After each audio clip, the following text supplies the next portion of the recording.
What's up, my friend? Jason Cardamone here, and I want you to ask yourself a very powerful question. Is your life really the sum of the closest 5 people, the 5 books you've read? Is your life really composed of and summarized by all of your surrounding environment? And I want you, as you're thinking about this, I want you to look back on different parts of your life where maybe you've gone through big periods where you listen to books on audio, or where you only listen to like your favorite type of music. And I want you to think about times in your life, like maybe you're like me where you never liked to read much, like physically read books.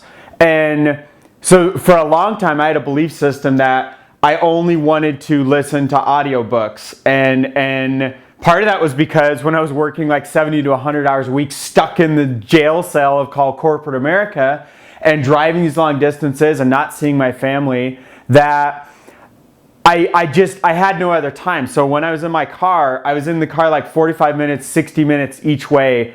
Weirdest thing, I've always lived north of Denver and I always worked south of Denver except for one little stint up in Boulder. And even that was like a 30-minute drive with no traffic. So what's interesting is I had these chunks of for like more than a decade, were like 45 minutes to an hour each way. Now, this doesn't include the time when we had snow one day and it was a 4-hour commute to get back home and like a 2+ hour commute to get there. Like that was like a crazy long day. So then you start looking at, what am I doing during that time? Am I just listening to music that gets me inspired or pumped up? Or am I pouring things into my mind? And how does that impact anything? Because what I realized back then were, when I was able to like look back with wisdom, which is like right here now in the moment, paying attention to what was really happening at different moments of my life, and look at it with perspective. Just like we can jump into the future, look back and give our present self advice from our future self. Doesn't that sound crazy? You can really do that, but that's not what this video is about. We're looking back on like moments of my life. Here's what I realized. And now after coaching thousands of people, here's what I've seen. And this post was inspired by someone on Facebook this morning that this post. Is this a post? Is this a video? I don't know. Is there any difference? Is this an email? I have no idea what this is. This is a communication. What this really is, it's a setup. This perfectly plays in, by the way. I'm so grateful for this. We are bombarded every second by 2 million bits of information. And some of it's visual. You're seeing my hand. You're seeing my blue shirt. You're seeing red writing on my board in the background. You're seeing whatever's behind the screen, whether you're on a phone or a computer here. And as you're listening to my words, they're entering your eardrums and they're causing electrical impulses within your brain, which are all controlled by belief systems that were created by your identity and what you've believed, by different things you've chosen to put meaning to things that have happened to you over your lifetime up till now. And what's super interesting is those things are all causing what you are associating to be feelings, which then cause chemical reactions in your brain of serotonin and dopamine at different levels. And all these things are happening by whatever meanings you chose to assign to something. Like this just happened this morning. It happens literally every second. 2 million bits of information are bombarding you every second of every day. Now, what's even deeper than everything, we only talked about what you see, what you hear, and what you're feeling. Guess what? That's only 3 cents out of like 6+. Now I know, now I just blew your belief system right out of the door. All this like measured by instruments and science, and you can prove all this crap. There's literally an aura coming out from you and an energy that you can measure, and it's far greater than this little area. It's far greater than the like 15 or whatever feet to the camera and the lens, and you're seeing that's translating what I'm doing right now. And then you're somewhere in the world across this amazing technology on a phone or computer, hearing, listening, getting feelings, and having thoughts and memories just based on some guy that a lot of you have never met ever in person. But isn't it interesting how we can communicate through technology? It's beautiful, it's amazing, but guess what else we're not realizing is happening? While this stuff's all being turned into what literally turns down into like ones and zeros, this is all created by these thoughts and things I'm having, and we're co-creating all this thing we call reality together. There's other things floating around, like from both of these devices. One of them is there's a greater amount of data that you can't see. You can measure through instruments. We can't see it. We can't feel it. You actually can feel it, but at a very deep, deep level. Most people can't feel the radiation, the waves, all of the stuff that's going everywhere. Guess what? Those same waves are still here, but this thing has Wi-Fi and everything else turned off. Why? Because I got a new phone, and you know what's even crazier? Everything's amplified. So you see the difference here? I bet you there's numbers on there I shouldn't show you guys. Probably for sure. I'm probably going to have to black that out. But if you see just the little size of this thing, I wanted to teach this super cool thing. You guys want to talk about leverage? Check this out. You ever seen those pictures of, like, imagine this is the earth, and you've seen those pictures of, like, if you were to get a long enough stick, you could literally, like, throw the earth off axis if the stick is long enough. Well, guess what? You get a long enough stick and you put a device, this bigger one is slightly heavier than this little one, and you put enough leverage on it, and it gets like super heavy at the end of the leverage. I want you to think about how that plies into your life, and then look at the kind of leverage you can get off pouring in the bits of information that you're paying attention to. Because out of 2 million bits of information, you cannot take it all in. Your subconscious is always taking all of it in, and here's why it becomes uber important as you're listening from everywhere, all around the world. I literally have friends. We just a post this morning was talking about, I have friends in Sweden, in Czech Republic, all around the freaking world, literally like really good friends. Some of you guys are closer friends than people that like live down the street from me, that I can see and everything else. And that's because I'm so grateful for the technology that allows us to connect together. But what's amazing is even the people on Facebook that you allow, like a perfect example, we're all in political time. There's all these people like, oh my God, Hillary this and Trump this and Obama this, and like, and people like talking about all, like, dude, what the hell are you focusing your thoughts on? Because that's creating everything. I'm even getting frustrated just thinking about people wasting their lives arguing about some freaking president that doesn't even have nearly the amount of power you think they do. If you really dig behind the scenes, the power is not in the person that gets elected. And no matter who gets elected, we're screwed anyway, guys. We being the United States, shit's been in place for centuries that set paths of like, somebody's going to have to take the blame. By the way, you've been watching for decades people take blame for shit that was set in motion decades, centuries ago. So you think all this comes down to who's getting elected? Has nothing to do with anything. And this isn't some damn political rant. I literally could care less about politics. Means nothing in my life. I'm not going to waste one shred besides to use that as lessons of, look at how many people you know and you care about. And it might even be you. You see some rant, you see somebody get caught up in something, whether it's your same belief system or like the opposite or something you don't agree with or whatever. And then people are all up in rants and raves about it. Politics, religion, happens all the time. I saw somebody do it this morning around something their school was asking them to, like, you had to opt out of getting vaccinations or whatever. Guess what? It's the world we live in and we're surrounded by it. I'll tell you what I witnessed a couple weeks ago. Go into one of my kids' new schools. We're at this back to school night thing, and I'm looking around at what these people are saying, and they're awesome people. They have awesome intentions. And you know what they're talking? They're raising these kids up, and everything they're saying is raising them to go be stuck in a jail cell, to be stuck in some freaking place that I used to be stuck in. That was a freaking nightmare, that you had to get permission to go and like have a child be born. In fact, I had a child on the way and one place dumped me because they were about to have all these medical bills they were going to have to pay for the insurance program. I can't prove that, but I think that's a piece of it. And if you really think of like how silly all that is, that's what this entire thing was framing all these kids to be. And then I start looking around.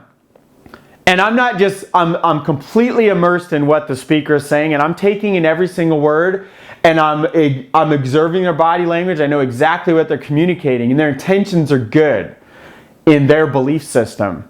And I'm looking around, and there's like couple hundred sets of parents in the room, and all of them, they're totally like, yeah, dude, this is awesome. Then they're going to get a college degree and all this stuff.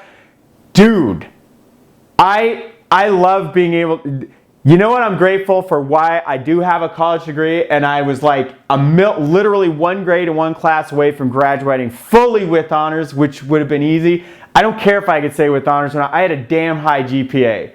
And I out-earned everybody else at Lockheed Martin because my GPA was so high, when we realized they hired us based on GPA if you didn't negotiate. And what I love about that is that I can speak with authority to say, dude, a college degree doesn't mean nearly as much as you think it does. Because I know tons of people that are far more successful than me, and I can say with experience, my success didn't come from my college degree. A very minuscule amount of it. Did that impact my life? Yes, because everything we're surrounded by impacts everything moving forward. And so here's where this just comes back down to. The people you're surrounding yourself with are the information that you're allowing into your conscious and, more importantly, your subconscious mind. So that television show playing in the background about the murders and all the shit happening in the world, and the news station telling you about the murders and the rapes and what's the newest public scandal and what did, I don't know, I'll just pick on Kim Kardashian because she always gets her name trashed everywhere. I don't know anything about her. I don't really care anything about her. She's always like up in the press for some reason, like good or bad. I don't know anything. I'm not going to like judge her. What I know is everybody gets concerned with all the stuff that doesn't matter. And even if that's just playing in the background, you want to know one of the best ways to learn? You let the guard of your conscious mind, you keep your conscious mind busy on something, and all the good information creeps in your subconscious mind, because it can take in far more than the little 7 plus or minus bits of information you can consciously focus in the moment. So you want to really soak stuff in, stay busy, do dishes, like play video games, do puzzles, keep your conscious mind focused in the moment, and your subconscious mind will soak in everything else in the background. Oh shit. What if in the background you're playing the news? What if in the background, what if you live in an environment where there's like all these sirens and shit in the background, like, and that's where you live? This is one of the most naive things I ever heard. It's just pure pride and ego. A couple years ago, driving around with a person who had an amount of success in their life. And they had someone with more success that was one of their mentors telling them, dude, so this person lived in like the amount of money they made, they lived in a lower part of town. And it's because it was their roots and where they came from, and like that's where they wanted to stay at. It reminded them of where they came from. I love that. Like, you should never forget where you came from. But when you're around, and they knew better than this too, with all the personal development they had done, when you stay in that environment, that's what you observe, and it's what you take in, and it holds you back, and it literally creates and reinforces belief systems, because you literally you are the average sum of the 5 closest people, the 5 books you read the most, the 5 belief systems, the 5 anything, or 10 any, it doesn't, guys, the number doesn't matter. The 5 is just like some saying. It doesn't matter. But what's amazing is you take the 5 closest people to you, or that are your closest mentors, or you take the books you believe are the 5 most important books. And they can be things like the Bible or whatever you choose as like your most important books. I want you to really realize, like, there's always people say, oh, only Think and Grow Rich matters. Only the Bible matters. Only whatever. Only the Alchemist Hacker's Black Book or whatever matters. Like, that's a super limited belief system. There's not only one thing. There's everything you allow to like be in your space. I'm not calling out any of those books as not being important. I'm saying you whatever you make the most important, that's what's going to become all of your belief systems around your entire life. And so that's why you have to really cautiously and carefully pay attention, because your thoughts are formed by your conscious mind, by your belief systems, which your subconscious is always running all the time, and your subconscious mind is commanded by your conscious mind, telling it what to believe and what to do. And you can reshape everything in all your belief systems throughout your entire life. You can change it all quickly, way quicker than you think you can. But it's hard to change this overnight. This stuff's going to continuously coming up because you've had these like rivers of patterns of neural networks that they're just reinforced and fired and fired and fired. And so we're at this presentation the other night. My wife and I are literally sitting right next to each other, having the same perspective. Everything was the same, minus like a couple feet of distance, and our brains taking and our bodies taking all this stuff in.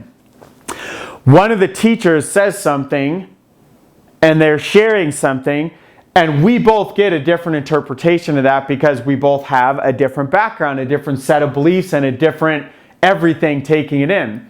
So it comes up this morning at what my wife took this gentleman to what they had said compared to what I thought they communicated.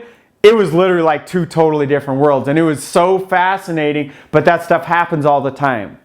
And so you have to realize all of those are formed from the books you're reading, the audios you're listening to. If you're in an environment right now, if you're surrounded by people who have a belief system that you should work at a corporate job and you should make whatever amount they believe you should make, and you should define your life by the amount of income you're making, and you should define your life by what your current income allows you to do, not by, oh, dude, don't dream. You shouldn't dream. You're going to get hurt, and that stuff never comes true. And, oh, that would be great, but that's for somebody else. Or whatever those belief systems are, you're surrounded by that, and the more you hear that and everything else, that becomes your life.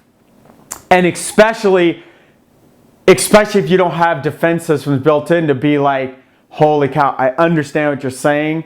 That is not at all my reality, but I understand why you're saying that, and man, I'd be happy to chat with you about that anytime.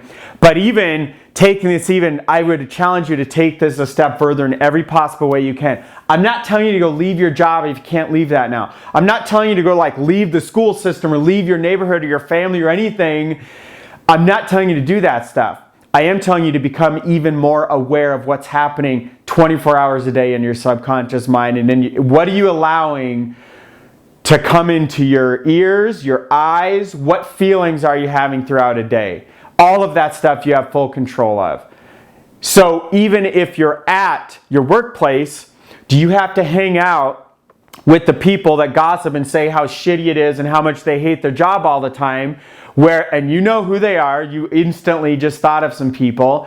Is that where you want to be hanging out with? Or can you choose to start hanging out with somebody else? Can you choose to start hanging out with Mr. or Mrs. iPod or Mr. or Mrs. phones that store like thousands of hours of audiobooks now? Do you choose to go, maybe you go hang out with your manager, your boss, or a supervisor, some higher up that like you really like their mindset or something like that. Maybe you choose to stop going out. I made this choice one time, and it was a really, really good choice. So it was hard, but it was a choice, and it really impacted all my life. So I didn't have a lot of money at the time, and our manager at the time always took us out to lunch, and we had a blast. We basically partied, like we'd order drinks, we'd eat amazing food. It was like, I loved going out to eat. It was such a cool experience, and they were cool people too. So I had a lot of fun. Was it advancing my life? It wasn't advancing my life, and so what I ended up doing was there became a point where I wanted to get even more serious. And we were kicking butt, our like everything was going awesome at work. But I wanted to take my personal development and my business even more seriously, both the job itself and my business I was creating on the side that would one day replace that income. And so I started bringing my lunch, and I started going out to my car, sitting out in my car by myself during lunches. And I'd sit out there and eat, and for a lot of that time, I was making cold calls on my phone. So what would really happen, I'd go out to my car, and if it was like when it's really hot out, I'd have to start the car, turn on the AC, and if it's too loud, I'd have to like turn it off, make the call, start sweating and dying. As soon as the call's over, turn the AC back on because it was just too loud. It was interfering with the phone call. And then in the wintertime, exact same thing, except for turn the heat on. So I'm sitting out there by myself in the parking lot in my car every lunch break. Probably looked completely insane.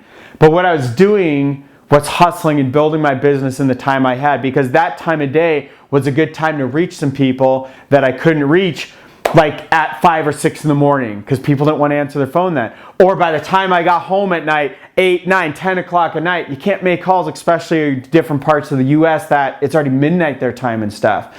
And so I found a way to fit in a good time that was going to help the business. And then half the time I'd be doing that and be hustling so hard, it'd be time when I was told, oh, it's time to go back in. It's my hour lunch or whatever I'd been taking. And I go back in, I'm like, shit, I forgot to eat my lunch. So then now, and this was a sales job at the time, now I'm on the phone and I had my, not this cool of a headset, but a super, probably the best headset back then. So I have my headset on, and now I'm at that place like trying to eat between phone calls and catching up on emails and paperwork and all the stuff I was doing. And so I made it all work, but that choice really helped me to expand and grow, because now I was working on a skill set during, like basically during the same amount of time when my coworkers continued at that time to go out and like socialize and party and hang out. And it did impact my relationships. Like I did get slightly more distant from all of them at the time. And they were friends, they were cool, like we had fun and stuff. But now I was building my asset on top of all of doing everything else. And I didn't let all my relationships fall apart. I stayed close with all them. It was just a decision I wanted to make for where I wanted to take my life. So I took control of that. And you can do that any moment of any day and any time. You get to control what's on your radio dial. I didn't even, like, my car, I have like it was like basically a $4,000 sound system with Soundstream and Alpine everything and like Infinity. It was just like an amazing sound system that I had, like the monster capacitor, like big subwoofers, all this stuff. And I still have all this stuff in my car, and my amp got all like, it's partially working, so only some of the speakers work and all this other stuff. I never even fixed it because I don't even turn on the radio anymore, because I always have this thing everywhere I go. I have this so much, in fact, you can see this thing is like, see how this thing is kind of stiff? I don't know if you can see how stiff this is. That's from like all the sweat from the thousands of miles I've ran with it. This cord is supposed to be super pliable, and it's like pretty stiff actually right here. It's hilarious because I take this thing everywhere, dude. In the stores when I go shopping, when I'm at Walmart or King Sears, I don't even go to a lot of stores anymore. Super thankful for all the people who've stepped up and all the outsourcing we've done with that. But when I did go to a lot of stores, I would literally walk around with that. Anywhere I go, that thing's plugged into my ears because I'm always pouring something in. And does that mean I don't ever listen to music? Absolutely not, because that is something that really inspires me and really moves me, and it keeps me in a groove. And I absolutely listen to music, but I also realize I also listen to personal development, and I change up with that stuff all the time because I'm super cautious about who I allow into my space and what I allow in and what I listen to. And I literally, like, if there's some, like, here's an example, guys. If there's someone on Facebook that's always showing up my feed and like whatever they're saying is always frustrating or whatever, and I know like we just don't have a lot in common, I just stop following them or unfriend them or whatever I have to do to make sure they're not in my part of any part of my thought process. It's the same reasons why I don't watch the news. I don't know what's happening in the world. I literally have no idea. I don't know what's happening ever. So if there's something big enough, I will find out through Facebook or text messages. Someone's going to let me know if there's some big world war, something happening that I need to be aware of. And I'm not saying I'm super naive around world events. I'm aware of the things that are important around the financial systems and what's happening with the currencies and what's happening in the banking systems. I'm super plugged into those sources. I'm not plugged into what the newest, whoever's going to appear in the Super Bowl and like what, like, I have no idea what's happening in sports teams or anything else, and I don't care. I care to the degree of how it's going to help me impact somebody's life, and sports doesn't really help me impact anybody's life. So unless it's me physically doing something and improving myself, which just improves my energy and keeps me healthy and can help me inspire even more people and serve my mission even greater, I don't know or really, I kind of don't care. I love seeing people get passionate about stuff, but most people are replacing their own passions in that of like the local sports team and stuff. So you see people going like, yeah, dude, and they're like living vicariously through their heroes out on this field when it should be them living in their own, like on their own field, whether it's in business or at their church or in their local community or even on the real damn field for those of us that are gifted enough to go do that or have the desire to. Because it's not about gifts. It's about, do you put in the work to get to what you want to go do? And so instead of living somebody else's dream, go pour in what are your dreams and pour into it and don't give up in them and always keep working towards them and get around people who believe in you, will inspire you to go live those things. And this video is way the heck longer than I want. The whole point of this, the entire thing, here's the freaking whole point. Here's the whole point of this video. We're going to go on. I'm going to show you what the whole point of this video is. And I'm going to have to zoom this thing out too. Here's the whole point. The whole point is, here's what influences me a lot. And I've read almost every single book on this entire shelf. In fact, my only pile I haven't read right now is this short little stack right there. And one of them is, this is a journal. This isn't to read. It's an empty journal. So 1, 2, 3, 4 books there. And I've read almost every, there's a couple over here I have not read. Those were some I just picked up at like a garage sale. So basically everything else here, and by the way guys, there's like a ridiculous amount of audios and stuff that I have here. On my computer, I have like magnitudes more than all these CDs and all these DVDs that you're seeing here. But here's the whole point. This is the stuff. These shelves right here, these, let me see if 1, 2, 3, 4, 5, 6, 7, 8 shelves there. And then 9, 10, 11 right there. Sorry, I'm trying to look in the camera and look in the other ones too. Those 11 shelves and everything, wait, I'm gonna have to, here you guys, you can see my lighting setup, which I'm actually getting ready to redo all this. So I opened the window to get some natural light in, and these are my soon to be replaced awesome lights, and I love those lights. So you guys see where I normally am now. Like, it's cool, huh? So now we're going to zoom back in so we get this back to where it's at. We're going to flip this around. And here's the whole point to that. That's a fraction of my library. That's a fraction of the stuff I've poured in. And I'm telling you guys, I have a degree in computer science and mathematics. I kicked ass in school. It was super easy, to be honest. And I'm not saying that to like downplay school or if you struggle. This has nothing to do with any of that. My oldest son, school is not easy for him in any capacity. But he's learning lessons out of like overcoming things. I'm not interested in the subjects as much. I am interested in him learning about people and learning to work with teachers and all the things he is learning, which are awesome. And there's amazing people within the system as well. But there's also things that he's learning about like, whoa, well, like we're learning this in school, but like that conflicts with like, Dad, some of the stuff you've said about different things. And so it's cool, it opens discussions. Here's the whole point of all that, is that what you just saw out there is far, far more valuable and has literally done so much more for my life than all of my years in school put together. All of the few books I actually read in school, which was like Psychology 101 book, shredded that thing. It's one of the first books I ever read all the way through, besides like Lord of the Rings. And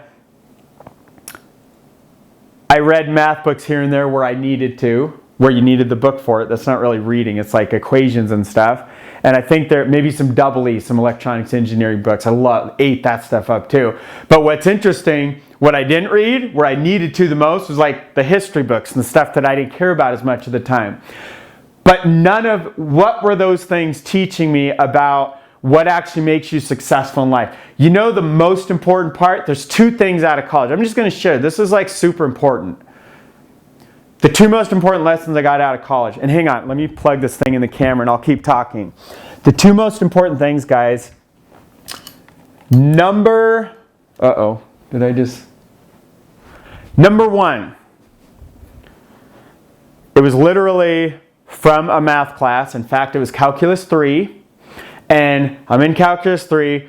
We had homework we just had 4 problems. No problem, right? Like 2 plus 2 is 4. Sweet. Number 1's done. They weren't that easy. One problem out of the 4 took me literally 3.5, 4 hours. And I know how long it took because I was on a bus going way out to Durango, Colorado on this giant long bus ride. And I sat there doing this problem and I kept going and kept going. It took me like almost 4 hours to complete one of them. But when I did, it was literally one of the best gifts I ever got out of college. I don't even know what it was and it doesn't matter. What it taught me was that here's the problem. An even bigger picture, let me break it down like this. There's 4 problems I talked about, right? I'm only talking this one right here was 3 to 4 hours. Now why this is important is because it's the first time my brain really grasped I can take something freakishly complex and it just breaks down to these stupid simple little 2 plus 2 is 4, but that's not the whole thing. That's one little smidgen of this. While this thing actually broke down, which is funny, there was 4 of them, it broke down into 4 main sub areas. 1, 2, 3, 4. Now each of these was about an hour, 45 minutes to an hour each to solve. Now number 1 here, we could zoom this, if we were to zoom this in and let's say number 1 is like right here. Number 1 turned into, so this is like broke down into these medium problems. Number 1 turned into like 20, 30, 40 sub-steps and some of them were as easy as like 2 times 2 is 4, whatever, like simple stuff like that. But they all broke down into these individual like integrations and derivatives and all this crazy calculus crap. But if you ever got one single piece of this little piece wrong, it makes the whole thing wrong and the whole thing makes all of the others wrong. So I had to get hundreds of little subparts correct to all add up to make the big thing correct. And when I stepped back and when I had solved the answer and I'd reworked it backwards like every way, and I knew like the answer has to be correct and you know if it's wrong because everything else breaks. So you basically, you either have to get it correct or you know the whole thing's wrong and you never solve it. That's basically what it came down to. And I remember when I got done with that, and I'd just been sitting there like just cranking into it. And everybody else is all partying and talking about girls and whatever else the guys are doing on the bus. I was literally like just cranking out this problem. And I got done and I'm telling you right now, that was one of the greatest lessons I took out of all of school. I just thought of one other sub-lesson, so there's 3 main lessons. The other one was follow your heart. Because I took Psych 101, I didn't even know what psychology was my very first semester. I literally blew through the bell curve. And there was this chick in front, far older than me. She was pissed because she was actually, I think she was in the psychology field already. And she was probably like an assistant practicer or some like mentoring below somebody or whatever. And she was going back to school part-time. I think she was a mom and stuff. And she's definitely really good at psychology. But I shattered it. I literally aced every test. Plus then he gave us extra credit. And I literally like blew out the bell curve. And I just remember her being, and I was way more competitive back then because I was like playing like NCAA soccer and like it was a competitive environment. But I remember her being really frustrated at me. But I remember that wasn't what was important. What's important was I love that class. And I read through, in fact, I just saw the books. We had this big flood a month or 2 ago. And my book got messed up and it got water damage in the flood. And I saw that books. It wasn't Myers-Briggs. It was something Myers. And it was this big psychology book. And it had like this water painting on the front. And I literally ate up that book. And I read chapters we weren't supposed to read. I just read like all of it because I was super hyper interested in it. What I didn't have enough, God, as much as I was following my heart in soccer, and that's all I was doing was like chasing that, I didn't have enough wisdom or enough people around. I didn't even know to ask to be like, dude, I love this class so much. Maybe I should change my major. And I did think about it, but I was like, yeah, but like computers are like, I liked computers too. And I'd been doing them since I was like 7 years old. And like, I'd programmed in basic language when I was 7, and I kept that going. And like, I was just this hacker. I was so good with technology and computers. I loved it, but that's because I was afraid of people for most of my life, up until my mid-20s. And so I just went down the computer and technical route because my brain was good at it. My heart was kind of there, but not for like 8, 12 hours a day stuff. My heart was all about people. I was fascinated, but I was scared of them too. But the psychology is all about our brains and why we do what we do and what the hell is reality. And looking back on that, the reason I didn't minor in psychology, the only reason was because it would have delayed my schooling by like a year or so. And at the time I was like, forget that, dude. Like, I just wanted to get my degree and like get out of there. I wanted to go play professional soccer. And so I wasn't in school for school. I was in school to play soccer in my mind. And ironically, I got the Phillips 66 Scholar Athlete of the State of Colorado award. I got like the highest GPA out of all athletes in Colorado, or whatever it was. Was it one? Dude, I'm pretty sure it's like one per state, I think. I know it was one at my entire campus, which is like 30,000 students. And it was so weird. I got to the award and I go down and like I shake hands with a coach and I meet some other athletic guy I'd never met in my life, and they're like all my best friends. I'm like, yeah, dude, like, this is cool. I haven't been in this gym except for in a couple practices when it was snowing outside. Like, I'd never been to a basketball or volleyball game or whatever game they brought me out at. And it's so ironic because I was only there to play soccer but I crushed it with all the grade side of things and everything because it just came easy. But the point is, I should have followed my heart around psychology because I've dove in. I obviously didn't specialize in English, even though I did really good in those classes too. What was amazing was like the amount of psychology and how far I've gone in that field now. I'm literally in the top percentile, like fraction of a percent in the whole world. And I literally could go like just blow away psychology classes. And I love that stuff. It's one of my greatest passions ever. I didn't know to hone on it back then. So I learned you could break problems down. This came from one class. I learned you really do need to follow your heart, not just in some main thing. In every single area, follow your intuition, follow your heart, and just go for it. And the biggest thing, this was far more important than all those lessons. And that's why I saved it till the third one. It was the lessons I got on the soccer field. So what's amazing, went there, I love soccer and everything else. The lessons I learned around the other players on the team, following your dreams, the heart. I remember learning about, so I'd had 2-a-days in high school and they were freaking crazy hard. Then I go into college and we have 3-a-days. And it's basically 6 to 7 hours a day of playing soccer and running tracks and doing all this stuff. Like, we were wasted after a week of doing it. And then change coaches after like a year and a half, 2 years. And then the 3-a-days get even harder. It was like I learned so much about what my body was actually capable of. And who cares about what your body's capable of? What really mattered was, what is my mind capable of? Because was I the fastest guy out there or anything else? No. But was I the last one running? And like, I just learned so much on the soccer field and through the games, through the practices. When I finally earned my full ride scholarship in soccer, dude, it was still one of the best moments of my life. Still, to this day. And it's because it was like 2 decades, or maybe at the time, I guess it was more like a little over 10 years worth of pouring my heart into something to go make a dream come true. And that literally was like the best thing. Now, could I have had that same experience not going to college? Yeah, I could have. And I did have tons of those experiences still chasing a soccer ball around on all the different teams and semi-pro and all the stuff I did. College degrees don't make you who you are. What make you who you are is the lessons you take and what you're surrounded by. And I have my books upstairs. Progress equals happiness. That's like so important. I'm writing that. Progress equals happiness. Writing it in shorthand because my handwriting sucks. I want you to think about that because if you're I thought of this as I was reading this morning. If you're not making progress and if you're in a dead-end job, of course you're going to be unhappy because you're either growing or dying.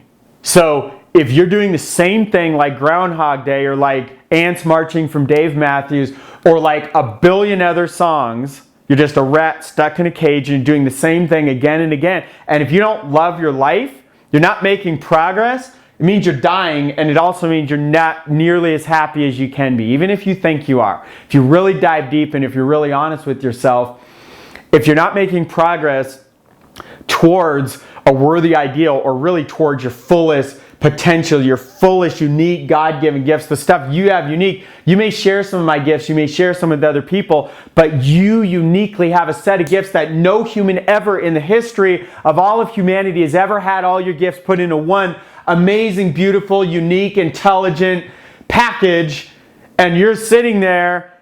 I know you're not tapping all you can because I'm not, and nobody ever has. You can't tap all of your full potential, but you sure as hell can always make progress towards it. So that's really what a big piece of all this is about, is choose what you're going to allow to go in.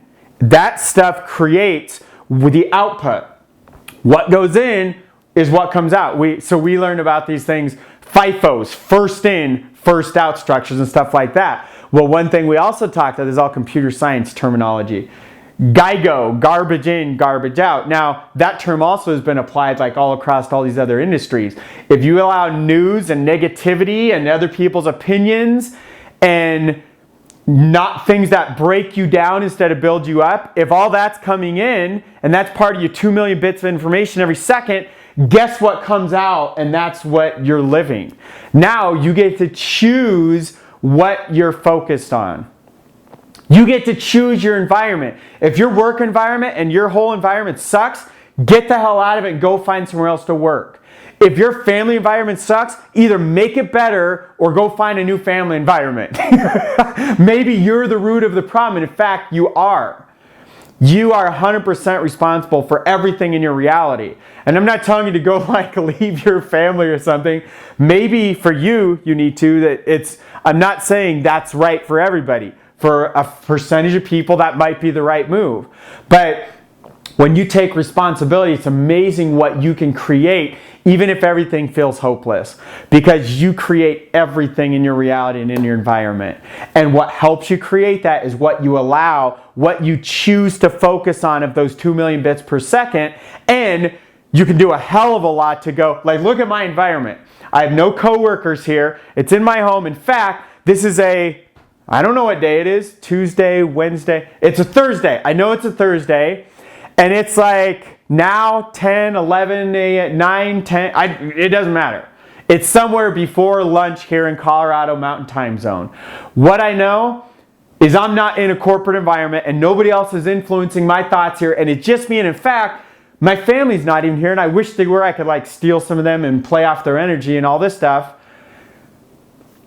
But there's no negativity flowing in because I have a controlled environment. Guess what? I created this shit decades ago because this was what I wanted. I wanted to work out of the home. I wanted my kids to be able to they're at school right now, but I wanted to be at arm's length. I wanted to be able to walk upstairs and see my family at any moment I choose to. Now there's consequences that come with that as well.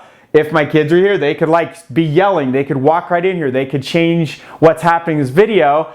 And I love that. That's what I always wanted. I wanted to be able to create my environment and do what I want. And I also wanted to be able to have if I wanted all this to happen like my own little office space where nobody's around anywhere, sometimes I need that. Sometimes I'll just go away and just get away from everything and go work. Sometimes, if that's what you want, if that's what you need, go create it. Go get it. You deserve it. We have far too many people in the world living for a fraction of what their fullest potential is.